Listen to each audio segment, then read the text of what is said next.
Le point de blocage est toujours le même, hein. La retraite à 64 ans, c'est un âge de départ qui crispe tous les syndicats et aussi le monde associatif, les associations qui ont peur de perdre des bénévoles. Et oui, car les plus de 65 ans représentent un tiers des bénévoles des associations françaises. 4 présidents sur 10 sont aussi des seniors. L'association Saint-Vincent-de-Paul, par exemple, elle lutte contre la précarité.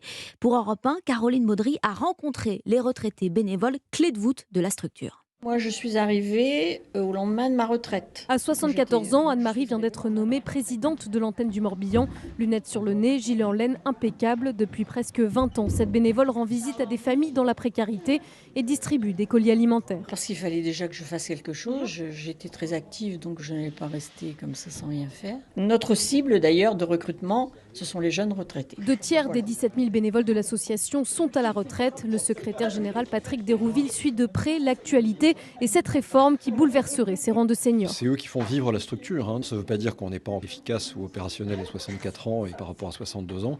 Mais c'est vrai que de facto, ça fait 2 ans de disponibilité de moins. Cet âge qui est très important pour nous parce que plus on a un retraité qui est jeune, plus on a d'énergie, plus on a d'idées. Un problème qui se répercute avec un autre. Depuis 10 ans, le nombre de retraités dans les associations diminue. France Bénévolat avance 3 hypothèses. L'envie de voyager, des seniors qui ont eux-mêmes des parents à charge et des fins de carrière difficiles. Le reportage de Caroline Baudry.